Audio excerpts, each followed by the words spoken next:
ରେବତୀ ପତ୍ରିକା ଯେତେବେଳେ ପ୍ରଥମେ ଆରମ୍ଭ ହେଲା ସେତେବେଳେ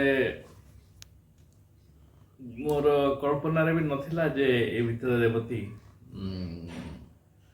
ଏତେ ଲୋକପ୍ରିୟ ହେବ ଏବଂ ଭୁବନେଶ୍ୱରରେ ତାର ଗୋଟେ ସ୍ୱତନ୍ତ୍ର ଦପ୍ତର ବି ହେବ ଯେଉଁଠୁ କାର୍ଯ୍ୟକଳାପ ତାର ନିୟନ୍ତ୍ରିତ ହେବ ଏ ଅଞ୍ଚଳର। ସାଧାରଣତଃ ଆମର ପତ୍ରପତ୍ରିକା ଯାହା ବାହାରେ ସେ ଅଳ୍ପ ଦିନ ପରେ ପୁଣି ଥରେ ବନ୍ଦ ହେଇଯାଏ, କିନ୍ତୁ ରେବତୀର ପ୍ରତିଷ୍ଠାତାଙ୍କର ଉଦ୍ଦେଶ୍ୟ କହିପାରନ୍ତି ସ୍ୱପ୍ନ ଯାହା ଥିଲା ତାହା ସାକାର ହେଇଛି। ଏଥିରେ ପଢ଼ିବା ପାଇଁ ଅନେକ ପ୍ରକାରର ନୂଆ ଉପାଦାନ ସେ ସବୁବେଳେ ସଂଗ୍ରହ କରୁଛନ୍ତି। କେବଳ କବିତାରେ ନୁହେଁ, ଫିଚର୍ସରେ ଅନେକ ନୂଆ କଥା ଯାହାର ପ୍ରୟୋଗ ଓଡ଼ିଆ ସାହିତ୍ୟରେ ହେଇନଥିଲା ସେ ପ୍ରୟୋଗ ବି ସେ କରୁଛନ୍ତି। ଏବଂ ମୋ ଧାରଣା ଯେ ରେବତୀ ବୋଧହୁଏ କୌଣସି କବି ବା କୌଣସି ଲେଖକ ଏପର୍ଯ୍ୟନ୍ତ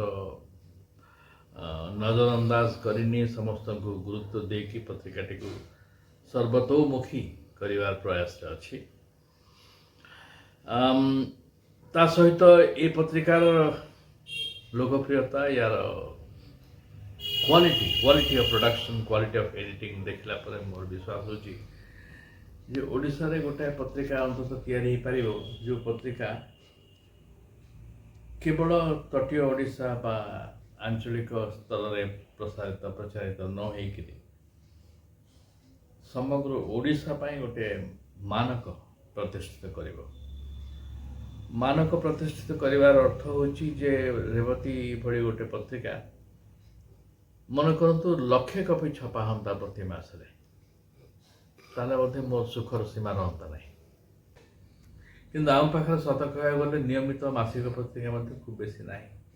ରେବତୀ ଏବେ ନିୟମିତ ହେବା ଫଳରେ ଗୋଟିଏ ପତ୍ରିକା ଆମ ହାତକୁ ଆସୁଛି, କିନ୍ତୁ ଏ ଯେଉଁ ଗ୍ଲସି ପତ୍ରିକା ତିଆରି କରୁଛନ୍ତି ରେବତୀ, ଏ ଗ୍ଲସି ପତ୍ରିକା ଜାଗାରେ ମୁଁ ତ କହିବି ଯେ ସେଇ ମେଟେରିଆଲ ରଖିକିରି ଚିତ୍ରକୁ କମ୍ କରିକି ମେଟେରିଆଲ ଅଧିକ ବଢ଼େଇକିରି ହୁଏତ ଏ ପତ୍ରିକା ଗୋଟେ ସମ୍ପୂର୍ଣ୍ଣ